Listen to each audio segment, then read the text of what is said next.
And my album's coming out, my mixtape's coming, The Loyal's coming soon. I'm mixing, mastering. Dope. We're here, 50's here.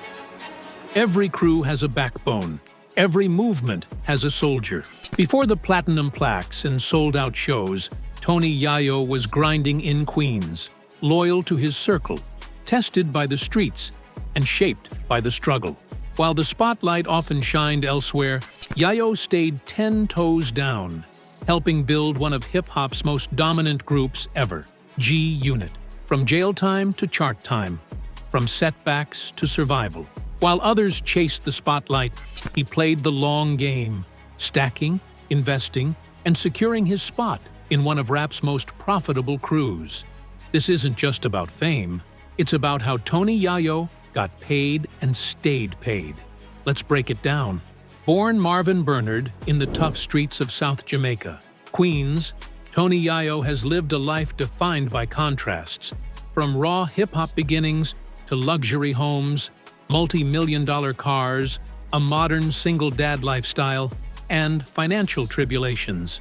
Today, we unpack the multi-layered world of Tony Yayo, his income, real estate, luxury lifestyle, fatherhood, relationships, and business endeavors, warts and all. Born on March 31, 1978, to Haitian immigrant parents in South Jamaica, Queens. He was the youngest of 3 children. He dropped out in 10th grade to support his family, turned to dealing drugs, and met Curtis, 50 Cent Jackson, and Lloyd Banks, forming one of hip-hop's most iconic trios, G-Unit. After his release from prison on drug charges, the trio formed the group G-Unit and began working on music together. The first underground mixtape featuring Bernard was 134 All Stars, released in late 2000, referencing his old street he grew up on. However, G-Unit went on a hiatus after 50 Cent was shot 9 times and released from Columbia Records.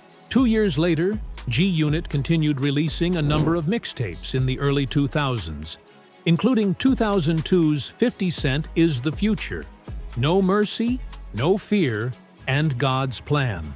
While Yayo was incarcerated in 2003, his comrade 50 Cent was granted his own record label, G-Unit Records, after the success of his debut studio album, Get Rich or Die Tryin', which was released that February. Yayo appears on the album's track, Like My Style. 50 immediately signed G-Unit members Yayo and Lloyd Banks to the label, and eventually Young Buck was signed and added to the group as the official 4th member. Buck was later retraced as Yayo's temporary replacement due to his incarceration. From 2003 to 2010, most of G-Unit's artists, including Yayo, were distributed by Interscope Records. G-Unit released their debut studio album, Beg for Mercy, on November 14, 2003. It went on to sell over 4 million copies in the United States alone. The album was released during which time Yayo was still finishing a prison sentence on various charges, but he was still featured on the album, and his face was also shown on the album cover. G-Unit's sophomore and final album, TOS Terminate on Sight, was released on July 31, 2008, and went on to sell 102,000 copies in its first week.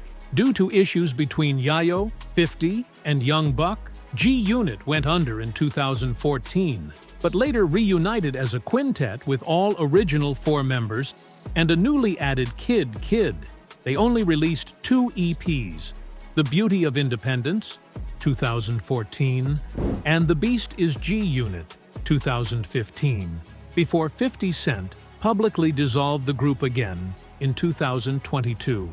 With Yayo incarcerated, G-Unit and close friend Eminem began a campaign called Free Yayo.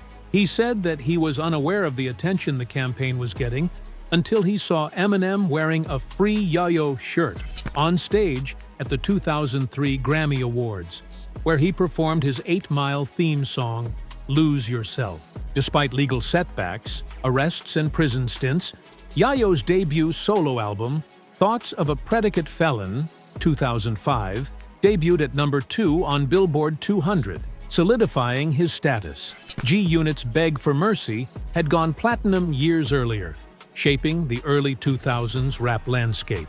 Tony Yayo's net worth is hotly debated across the web, from lows of $2 million to highs of $10 million. That wide disparity stems from varied data collection. Some sources only account for music and credited income, while others include estimated asset values and business ventures. Yet, behind these numbers lies a story of income diversification, success, setbacks, and resilience. Talking about net worth, let's see what his wealth has gotten him. Starting with real estate. Yayo purchased his sprawling Long Island estate in 2006 for approximately $969,990, set on an acre of land. From the concrete jungle to $1 million mansion, Tony Yayo's real estate story is a roller coaster ride of fame, fortune, and a fight to keep it all. You won't believe what happened behind those gates. In 2025, its value ranged between $1.2 million to $2 million. That hefty price tag reflected his hip-hop success. The home features multiple bedrooms, expansive living spaces, landscaped gardens designed for family comfort and privacy. Behind the luxury, trouble loomed. The home went into pre-foreclosure in 2016 amid missed mortgage payments. By 2017, Yayo faced IRS warrants totaling $2.8 million, tied to unpaid taxes from 2008 and 2014. Even celebrities are vulnerable. Without steady income or effective financial planning, assets like this can quickly shift from asset to liability. This wasn't just a house, it was a declaration. I made it. Hardwood floors, open spaces, and a backyard built for summer parties. Imagine waking up to sunlight pouring through floor-to-ceiling windows, hosting G-Unit barbecues by the pool, and parking a Bentley in your driveway. For Yayo, this mansion was more than bricks. It was freedom. Did Tony Yayo lose it all? Not a chance. Against the odds, he fought back. Today, that mansion stands strong, valued between $1.2 million and $2 million, a symbol of resilience and redemption. Tony Yayo's real estate saga isn't just about luxury, it's about survival. Fame fades, bills don't. His story proves that even in hip-hop, financial literacy is king. From platinum records to property struggles, Tony Yayo's mansion tells a story money can't buy. Grit, growth, and the grind behind the glam. Cars. When you hear the name Tony Yayo, you think G-Unit, street hustle, and platinum records. But behind the music lies a garage that tells a story of power, prestige, and survival. This isn't just about cars. It's about engineering brilliance, luxury, and the price of living life in the fast lane. At the height of his fame, danger was never far behind. Tony Yayo's first major ride wasn't chosen for style. It was chosen for survival. A bulletproof Chevy Suburban, reinforced with ballistic steel and bullet-resistant glass, became his fortress on wheels. This wasn't just transportation, it was protection. Custom armoring pushed the price well beyond $150,000, but for Yayo, safety was priceless. Then came the Bentley Continental GT, a symbol of elegance and raw power. Under the hood, a 6.0-liter W12 twin-turbo engine roared with 626 horsepower, launching the car from 0 to 60 in just 3.6 seconds. The price? Around $220,000. But this beauty became a magnet for trouble. In Harlem, during a heated street beef, Yayo's Bentley was riddled with bullets. Not once, but twice. That moment changed everything. For Yayo, luxury meant Rolls-Royce. The Ghost is more than a car. It's a statement of refinement. Beneath its polished exterior lies a 6.75-liter twin-turbo V12 engine, delivering 563 horsepower and 575 pound-feet of torque. It moves like a yacht on wheels, whispering sophistication with every turn. Starting at $315,000, this masterpiece combines engineering precision with timeless elegance. These machines aren't just about looks, they're feats of engineering. Bentley's W12 engine offers relentless torque for effortless acceleration, while Rolls-Royce's V12 glides with silent authority. Add custom bulletproof upgrades, and the price climbs by another $100,000 per vehicle. For Yayo, every car was a blend of luxury and necessity. After surviving multiple shootouts, Yayo learned the hard way that flash attracts fire. Today, his garage is a mix of stealth and style, low-profile SUVs for security, luxury sedans for comfort. He once said, "My Bentley got shot up multiple times. Now I ride low-key." It's a lesson in survival disguised as a lifestyle. From an armored Suburban to a Bentley Continental GT and a Rolls-Royce Ghost, Tony Yayo's garage represents more than $1 million in wheels. But behind every engine lies a story of fame, danger, and the relentless pursuit of safety and success. For Tony Yayo, cars aren't just rides, they're shields, statements, and symbols of survival. In the fast lane of fame, every key tells a story. Business ventures. Music isn't enough. They say an artist's real wealth comes from business. Yayo exemplifies that. Long before rappers were launching billion-dollar empires, Tony Yayo co-founded G-Unit Clothing Company with his crew. Hoodies, snapbacks, tees. It became synonymous with early 2000s streetwear, rooted in hip-hop authenticity. At its peak, the line generated millions in revenue. Industry insiders estimate over $50 million in combined sales during its prime years. Yayo used that momentum to launch his own line, Money Over Everything, keeping the brand fresh and rooted in the grind. Yayo didn't stop at fashion. He quietly stepped into tech investments, funding startups blending music with innovation. While numbers vary, early-stage investments often range from $25,000 to $100,000 per stake, with potential returns in the millions if the venture scales. Though he keeps names close, Yayo credits his inspirations, 50 Cent and Dr. Dre, for shaping his vision to monetize beyond music. A natural in front of the mic, Yayo also found his rhythm behind the scenes. He's taken on roles as actor and producer, contributing to film and television projects, expanding his creative footprint beyond the studio.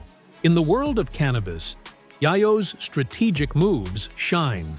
He's endorsed and backed Dr. Green, a brand merging lifestyle with wellness. It's a savvy pivot into one of the fastest-growing industries in America. While exact figures are private, similar celebrity-backed cannabis ventures pull in $500,000 to $1 million annually in endorsements and partnerships. Sharing stories is in Yayo's DNA, and he's done just that with his own voice-led brand. On the Culture podcast, he brings insider insights into entertainment, entrepreneurship, and life, giving fans a seat at the table. A successful podcast can earn $10,000 to $50,000 per month, depending on downloads and brand deals. And Yayo's name guarantees attention. Tony isn't just in business, he's building bridges. He credits heavy hitters like Dr. Dre and 50 Cent for teaching him how to turn influence into income. With every branded partnership, from fashion to cannabis, he's building a legacy rooted in hustle and community. From hoodies to high-tech, Tony Yayo proves that hustle isn't limited to music. His business portfolio could easily add $1 million to $2 million annually to his net worth, making him more than a rapper, but a true entrepreneur. His personal life. Off-stage, Yayo is a devoted father to 2 children, son London Spencer Bernard and daughter Manaya Bernard. Despite his private nature, he's been captured in exclusive footage celebrating birthdays and milestones. He credits fatherhood with grounding him, giving perspective beyond rap's flash and fame. As of 2025, Tony Yayo is unmarried and not publicly dating. Early 2000s rumors tied him to author Karine Steffens, but those flamed out quickly. Yayo keeps details of any relationship under wraps. His priority remains his kids and rebuilding his life. Legal troubles. On New Year's Eve, 2002, Yayo, along with 50 Cent and several others, found himself in serious legal trouble during a Midtown Manhattan party. Police arrested him for first-degree possession of a loaded firearm as a convicted felon after finding a Glock 20 and a Colt AR-15 in the trunk of his car. The situation escalated once authorities discovered Yayo had a prior drug conviction from 1996 and an outstanding warrant related to an earlier gun charge. As a result, he was sentenced for bail jumping and spent a year behind bars at Lakeview Shock Incarceration Correctional Facility in Brockton, New York. He was released on parole on January 8, 2004, only to be arrested the very next day for carrying a forged passport. This landed him in federal prison, where he remained until February 24, 2004. On March 24, 2007, Tony Yayo and childhood friend Lowell Fletcher, also known as Lodi Mac, were both arrested for the alleged simple assault on 14-year-old James Rosemond Jr., alias Lil Henchman, who is confirmed to be the son of Czar Entertainment founder and drug trafficker James Rosemond, alias Jimmy Henchman. The incident was perceived to have had a connection with Tony Yayo and G-Unit's ongoing dispute with former colleague and Henchman's client at the time, The Game. 50 Cent was also accused of approaching the child, along with members of his entourage, and pushing him against a nearby wall. However, he had proven his innocence with video footage showing him at his former Connecticut mansion at the time of the alleged incident. Yayo reportedly slapped the boy several times and yelled at him, "Fuck Czar Entertainment, nigga." His co-conspirator, Fletcher, also pistol-whipped Rosemond Jr. and apparently threatened him with the same gun, causing the adolescent child to run off in fear. The attack was believed to be linked to the ongoing feud between Yayo, G-Unit, and former member The Game, who was Henchman's client at the time. 50 Cent was also accused of involvement, reportedly pushing the boy against a wall with his entourage, but video footage later cleared him, proving he was at his Connecticut mansion during the incident. Reports claim Yayo slapped the teen multiple times while shouting, "Fuck Czar Entertainment." Fletcher allegedly escalated the situation by pistol-whipping Rosemond Jr. and threatening him with the gun, forcing the boy to flee in fear. A week before his court appearance, on April 18th, the house of Yayo's mother was struck with bullets. The attack is believed to be in retaliation for his assault and to be ordered by Jimmy Henchman as vengeance for assaulting his son. Yayo references the attack on the G-Unit song Straight Outta South Side, 2008. On July 24, 2007, Tony Yayo attended a court hearing regarding his alleged assault. The prosecution offered him a 9-month prison sentence if he pleaded guilty, which he rejected. Ultimately, prosecutors dropped all charges against him in February 2008. The mother of Rosemond's son sued him, and 50 Cent 2 months later. Eventually, his friend, Lodi Mac, took legal responsibility for the action and pleaded guilty to aggravated assault with a weapon and unlawful gun possession in relation. He, in November 2007, was sentenced to 2 years and 9 months in prison. After Yayo's friend, Lodi Mac, was paroled in late September 2009, he was murdered outside of a grocery store in the New York City borough of the Bronx. Also, there were numerous murder attempts on the lives of Tony Yayo and 50 Cent ordered by Jimmy Henchman, including an attempt to explode a bulletproof limousine with the two inside of it. These attempts were conspired as revenge for Yayo and Fletcher assaulting Rosemond's son. 50 responded by recruiting Atlanta gang members to place a dead rat on the doormat of Henchman's home in New York. In 2014, after a hung jury in a federal trial, which charged Rosemond for drug trafficking, murder for hire, conspiracy to commit homicide, and other related federal charges in connection to the murder of Yayo's friend, Lodi Mac, And continuing to run his criminal enterprise, he was found guilty of all charges and sentenced to life in prison. Tony Yayo's life is about resilience. From childhood poverty to rap fame, bullet-riddled rides to luxurious rides, financial crises to entrepreneurial aspirations, it's a tale of continuous reinvention. He's a devoted father with a complicated past and evolving future. His net worth may fluctuate, but his story isn't about money. It's about change, survival, and legacy. Here's something worth noting. Tony Yayo inspired the American wrestler John Cena, "You can't see me," wrestling finishing taunt. John Cena admitted to this in an interview with Jimmy Fallon in 2022. Tony Yayo's journey hasn't just been about the fame or the money, it's been about survival. From brushes with the law to life in the streets of Queens, he's faced setbacks that would have stopped most people in their tracks. But Yayo kept going, staying loyal to his crew, pushing through the obstacles, and proving that resilience and grit can turn struggles into a legacy. That's the story of Tony Yayo, a fighter, a survivor, and a true G-Unit legend. If you enjoyed this journey, hit like, subscribe, and stay tuned, because the streets always have more stories to tell.